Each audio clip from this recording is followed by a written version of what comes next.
welcome to the show. Thank you so much for... Oh, that was a longing look to Reggie. That was... How do you know? You're over here. Well, I saw the tail end of it. Wait, turn your face towards me. Let me see what you're giving him. It's not the same. It's not the same. Feels the same.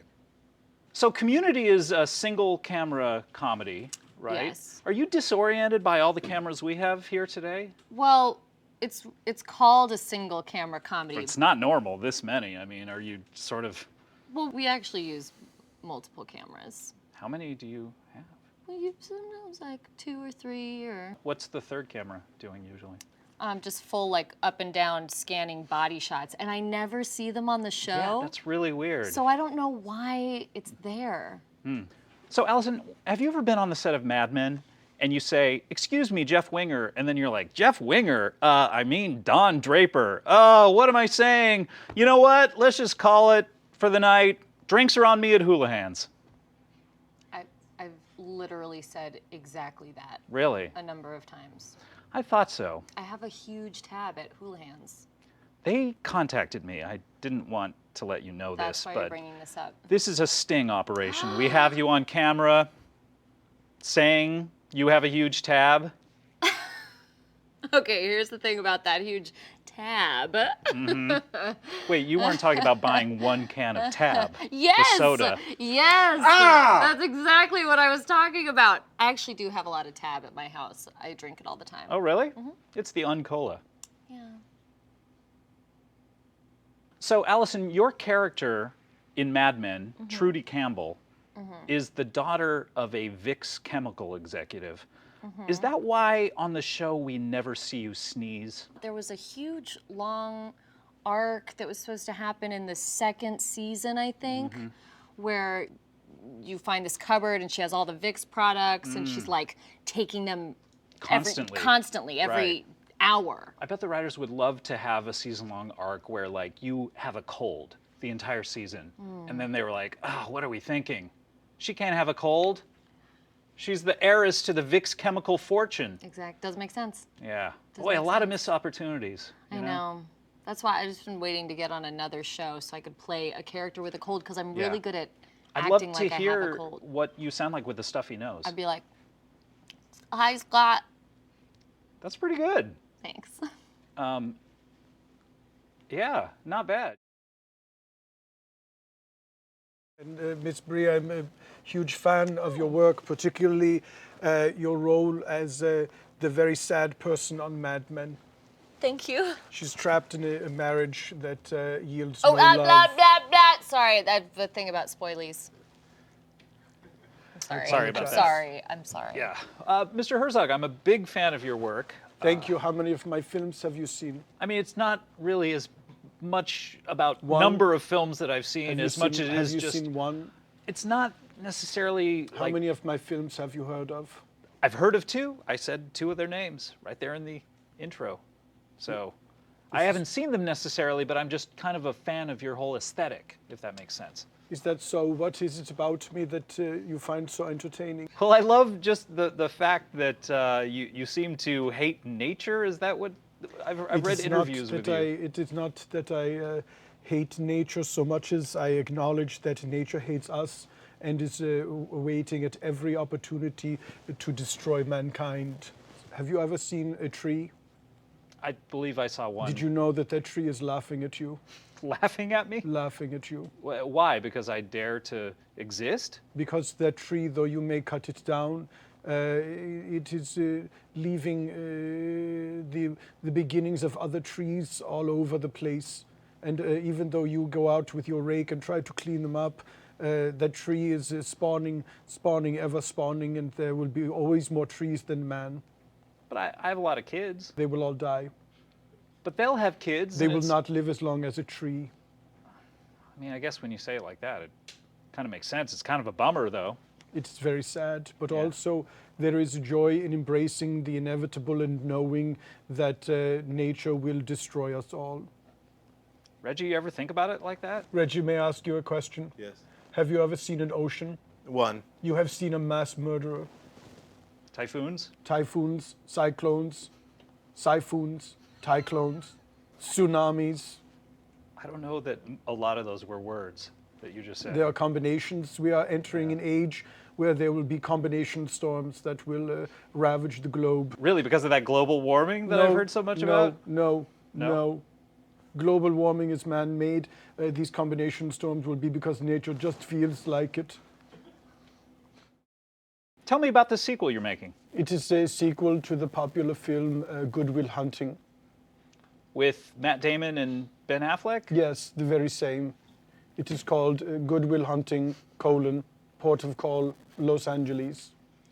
Okay, so Good Will Hunting, his first stop in California is Los Angeles, where he... this is where the film starts? Yes.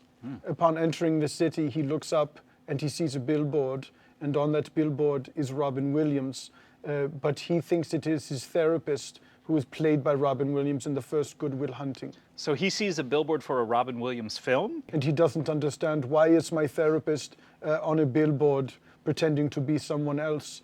Then he hears people arguing about who is cast as the new Batman. He looks at a magazine and he sees it as his friend Chicky is going to play the new Batman. He does Played not, by Ben Affleck. Yes. He doesn't understand what is happening. His hold on reality is loosening.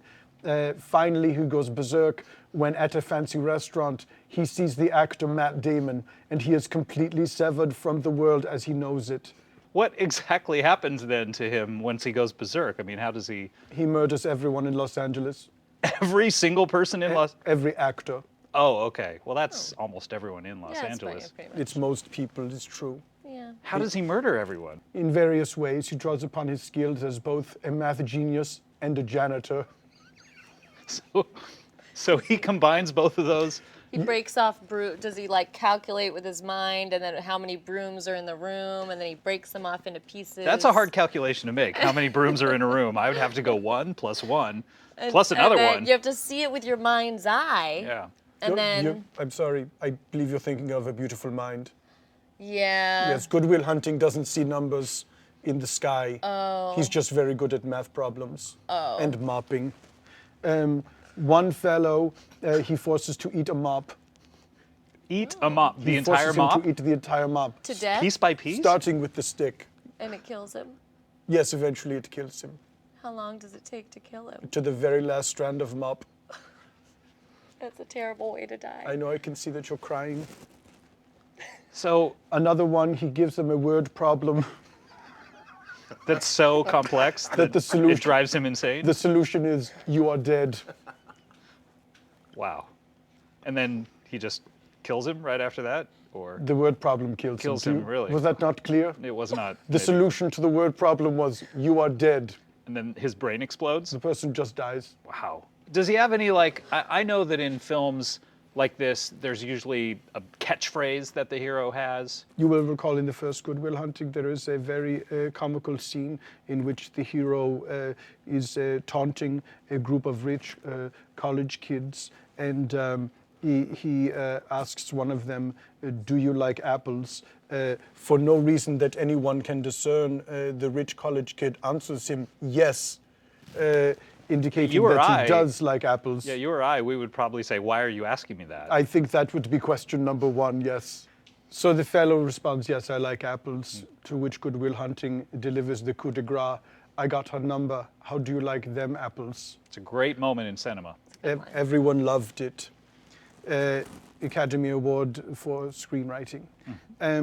In the new film, Good Will Hunting, in a murderous haze, bursts onto the set of ABC's Scandal. He sees the actor Josh Malina standing by the craft services table enjoying an apple. He walks over to him and says, do you like apples?